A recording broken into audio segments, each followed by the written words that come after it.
Hi friends, அதாவது இன்றைக்கி morning பிரேக்ஃபாஸ்ட்டுக்கு நம்ம ரெகுலராக எப்போதுமே இட்லி, தோசை, பூரி, பொங்கல்னு சாப்பிட்றோமே.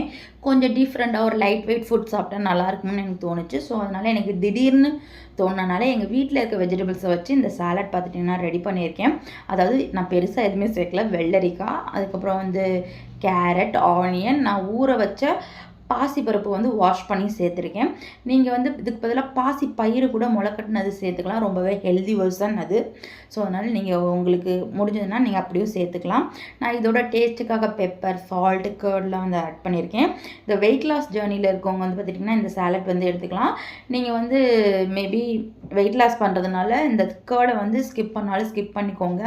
நான் டேஸ்ட் வேணுங்கிறதுக்காக அதை ஆட் பண்ணியிருக்கேன். இல்லை கம்மியான குவான்டிட்டியில் வேணுமாலும் நீங்கள் சேர்த்து வேணுமா ட்ரை பண்ணுங்கள். அடிக்கடி இதை சாப்பிடுங்க. இந்த மாதிரி உங்களுக்கு என்னென்ன வெஜிடபிள்ஸ் பிடிக்குதோ எல்லாத்தையும் இந்த மாதிரி ஆட் பண்ணி சாப்பிடுங்க. உண்மையாலுமே உங்களுக்கு வெயிட் லாஸ்க்கு ரொம்ப ஹெல்ப்ஃபுல்லாக இருக்கும். நான் ஃபைனலாக கொத்தமல்லி தூவி நல்ல கிளறி சாப்பிட்டு பார்த்தா உண்மையிலுமே டேஸ்ட்டு வேறு லெவல். கர்ட் எக்ஸ்ட்ரா ஆட் பண்ணியிருக்கேன். வெள்ளரிக்காய் அதிகமான குவான்டிட்டியில் போடவும் நான் அப்படியே ஒவ்வொரு பைட்டையும் ரொம்ப என்ஜாய் பண்ணி பார்த்துட்டிங்கன்னா சாப்பிட்டேன். எனக்கு ரொம்பவே பிடிச்சிருந்தது. இதே மாதிரி நீங்களும் வீட்டில் ட்ரை பண்ணி பாருங்கள். இந்த வீடியோ கண்டிப்பாக உங்களுக்கு பிடிச்சிருக்குன்னு நினைக்கிறேன். பிடிச்சிருந்தா மறக்காமல் லைக் பண்ணி ஷேர் பண்ணுங்கள். தேங்க்ஸ் ஃபார் வாட்சிங்.